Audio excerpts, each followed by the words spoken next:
This channel does not promote any violent, harmful, or illegal activities. All content provided by this channel is meant for an educational purpose only. Top quality और consistent performance के लिए सिर्फ silver pumps नाम याद रखना। আর এই মুহূর্তে আরো একটা খবর আসছে, আরো একটা বড় খবর এই মুহূর্তে। কল্যাণীতে বাজি কারখানায় বিস্ফোরণ নিয়ে রিপোর্ট তলব করলো নবান্ন। আরো একবার বলছি, কল্যাণীতে এই বিস্ফোরণে যে বাজি কারখানায় বিস্ফোরণ হয়েছে তা নিয়ে রিপোর্ট তলব করেছে নবান্ন।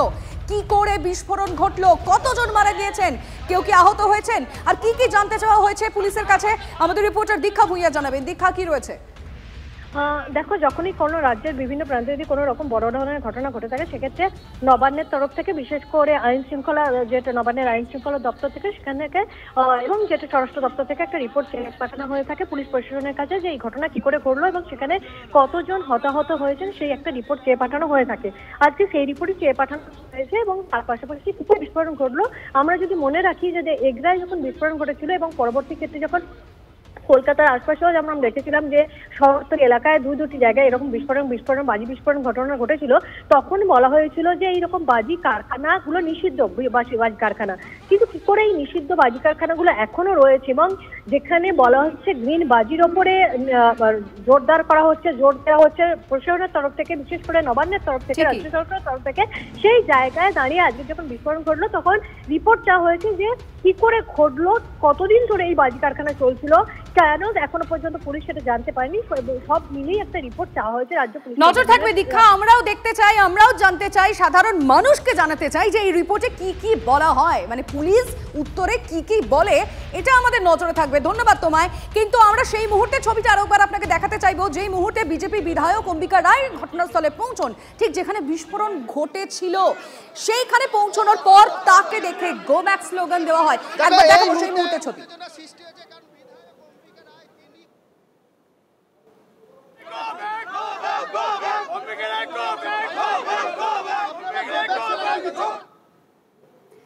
কিন্তু এই গো ব্যাক স্লোগান দেওয়ার পর তিনি এলাকা ছেড়ে বেরিয়ে যান। এলাকা ছেড়ে বেরোনোর সময় কি বলেছিলেন একবার শুনুন। তৃণমূলের সমস্ত সন্ত্রাসীরা এখানে রয়েছে। হ্যাঁ, আমাকে বার করে দেওয়া হয়েছে। তারা এই ঘটনাটাকে লুকানোর চেষ্টা করছে, আড়াল করার চেষ্টা করছে। তারা আড়াল করার চেষ্টা করছে। পাঁচটা লোক মারা গেছে, নিরীহ মহিলা মারা গেছে।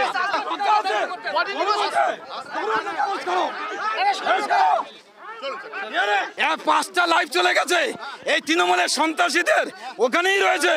লজ্জা নেই এদের, লজ্জা নেই। আমি এসেছি, ওদের একেবারে চিচিরি লেগে গেছে। আমি এখানে আসছি, এদের তোলাবাজগুলোর চিচিরি লেগে গেছে, এরা ধরা পড়বে। আমি আরো একবার আমাদের রিপোর্টারের কাছে চলে যেতে চাইবো। মহাদেব রয়েছে স্পট থেকে। মহাদেব, আমাদের মনে থাকবে এগরার ঘটনার পর মুখ্যমন্ত্রী মমতা বন্দ্যোপাধ্যায় কিছু নির্দেশ দিয়েছিলেন, একদম কড়া নির্দেশ বলা চলে। সেখানে পুলিশকে বলেছিলেন যে সমস্ত এলাকায় খোঁজ নিতে হবে কোথায় বাজি কারখানা রয়েছে এবং সমস্ত নিয়ম মেনে হচ্ছে কিনা। তার থেকেও যেটা গুরুত্বপূর্ণ, তিনি বলেছিলেন এলাকার মানুষকেও সাবধান হতে হবে, কোনো কিছু খোঁজ পেলে জানাতে হবে।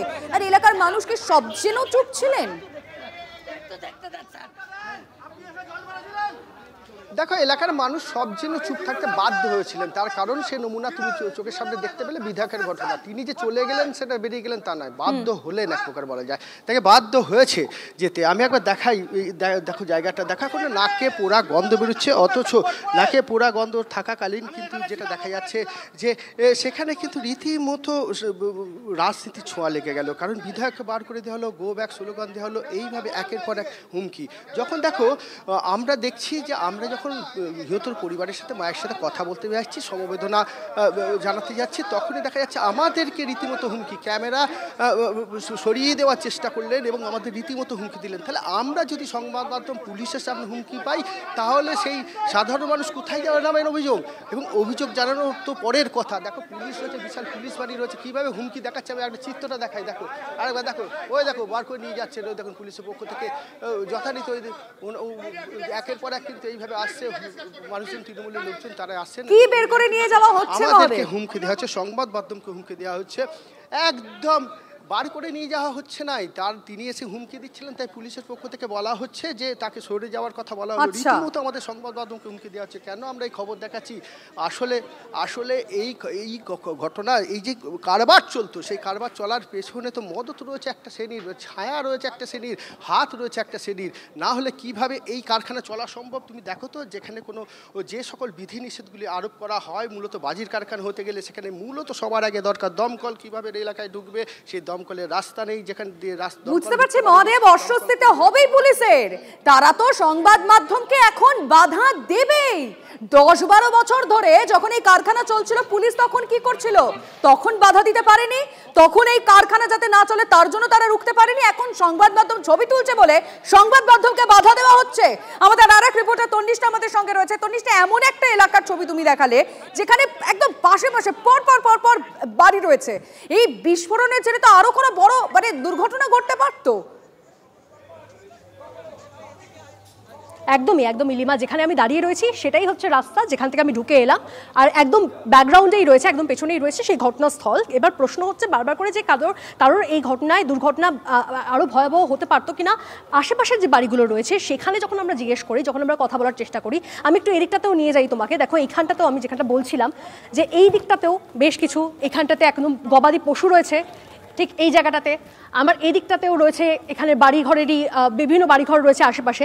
এবার প্রশ্ন হচ্ছে যে এই যে ভয়াবহতা যদি আরও বাড়তো, তাহলে কি সাধারণ মানুষের ওপর প্রভাব পড়তে পারতো? এখানে যারা থাকেন তাদের সঙ্গে যখন আমরা কথা বলতে গেলাম, তারা জানো তো কোনো এক অলিখিত ভয়ে তারা একদম চুপ করে রয়েছে, কারোর জন্য এখানে শাসন। হ্যাঁ, বুঝতে পারছি, এই ভয়টা তো কাজ করছেই তাদের মধ্যে, কিন্তু এই ভয়টা কার জন্য? আরেক রিপোর্টার সুপ্রিয় আমাদের সঙ্গে রয়েছেন। সুপ্রিয়, একটা বিষয় টিভি 9 বাংলার কাছে পরিষ্কার হয়ে গেছে যে এতদিন ধরে ভয়ে যারা স্থানীয় মানুষজন তারা চুপ করেছিলেন। এত ঘিঞ্জি এলাকাতে দিনের পর দিন একটা বাজি কারখানা চলছিল, কিন্তু তারপরে কেউ কিছু বলতে পারেনি। মানে নিজের মেয়ের মৃত্যুর পরেও এখনো মা মুখ খুলতে ভয় পাচ্ছেন। সুপ্রিয়, দেখো, সকলে যদি সবকিছু জেনে চুপ না করেই থাকে, তাহলে কিন্তু দিনের পর দিন এই কারখানা চালিয়ে নিয়ে যাওয়া সম্ভব নয়। তার কারণ এগরাতে বিস্ফোরণ, তার পরবর্তীতে দত্তপুকুরে বিস্ফোরণ, চম্পাহাটিতে এ ধরনের একের পর এক বিস্ফোরণের পরে একেবারে রাজ্য প্রশাসনের সদর দপ্তর অর্থাৎ নবান্ন থেকে কিন্তু প্রশাসনিক বেশ কিছু যে নির্দেশিকা দেওয়া হয়েছিল, তাতে কিন্তু প্রত্যেকটি থানা বা প্রত্যেকটি পুলিশ সুপার, প্রত্যেকটি জেলার, তাদেরকে কিন্তু স্পষ্টভাবে নির্দেশ দেওয়া হয়েছিল নিজের এলাকাতে এ ধরনের যদি কোনো রকম বেআইনি বাজি কারখানা থাকে সেগুলোকে অবিলম্বে বন্ধ করতে হবে। এবং তার পাশাপাশি আরও বেশ কিছু প্রশাসনিক নির্দেশিকা ছিল। এই বাজি তৈরির ক্ষেত্রে যে ক্লাস্টার তৈরি করা বা প্রপার সিকিউরিটি মেনটেন করা, এ ধরনের বেশ কিছু নির্দেশিকা জারি হয়েছিল। কিন্তু সেই সমস্ত নির্দেশিকা তো দূরের কথা, এই একেবারে এই রানাঘাট পুলিশ জেলার যে পুলিশ সুপারের অফিস রয়েছে সেখান থেকে মেরে কেটে 1 থেকে 1.5 কিলোমিটারের মধ্যে, যেটা স্থানীয়রা, বিশেষ করে এই দুর্ঘটনাতে মৃত্যু হয়েছে এমন একটি পরিবারের সদস্য, তারা দাবি করছেন যে 10 থেকে 12 বছর ধরে তার মেয়ে এই কারখানাতেই কাজ করত এবং আজ কিন্তু সেই মহিলার মৃত্যু হয়েছে ইতিমধ্যেই এই বিস্ফোরণের ফলে। তাহলে কিভাবে চলছিল? এবং ঘন বসতিপূর্ণ এই এলাকা। আমার ক্যামেরা পার্সন কুণালকে বলবো একটু দেখানোর জন্য আশপাশের যে ছবিটা, যে জায়গাতে বিস্ফোরণের ঘটনা ঘটেছে তার পাশেই দেখো লাগোয়া একটি দোতলা বাড়ি রয়েছে। তার এই যে দোতলা বাড়ি রয়েছে, এই দোতলা বাড়িতেও কিন্তু মানুষ বসবাস করে। ঠিক তার পাশেই আরো একটি বাড়ি রয়েছে। বোঝা যাচ্ছে সুপ্রিয় কতটা ঘিঞ্জি এলাকায় এই বাজি কারখানা চলতো। একটার পর একটা ছবি দেখে সত্যি আমরাও অবাক হচ্ছি। আমাদের প্রতিনিধিরা সুপ্রিয়, তন্নিষ্ঠা, মহাদেব যে ছবিটা দেখালো, সেই ছবিটা দেখে সত্যি অনেকগুলো প্রশ্ন এই মুহূর্তে তুলতে হচ্ছে। কিন্তু টিভি 9 বাংলাকে ছবি তুলতেও কিন্তু বাধা দেওয়া হচ্ছে, এটা ভুলতে হবে না। এবং পুলিশের তরফ থেকে এখন যে তৎপরতা খেয়াল করা যাচ্ছে, তা আগে কেন এলো না, এই প্রশ্ন তো উঠবে। কিন্তু রিপোর্ট তো নবান্নকে দিতেই হবে। ইতিমধ্যেই নবান্নের তরফ থেকে সেই নির্দেশ চলে গেছে, কজনের মৃত্যু হয়েছে, কিভাবে হয়েছে, সমস্ত কিছু রিপোর্ট নবান্নকে জানাতে হবে। নজর রাখছে টিভি 9 বাংলা। আপনাদেরকে দেখাচ্ছিলাম কল্যাণীতে বিস্ফোরণের ছবি একেবারে লাইভ। কিন্তু শুধুমাত্র কল্যাণী তো প্রথম নয়, এর আগে একটার পর একটা জায়গায় বজবজ, খাদিকুল, চম্পাহাটি, নীলগঞ্জ, আমাদের রাজ্যে একটা জায়গায় আমরা দেখেছি একাধিক মৃত্যু।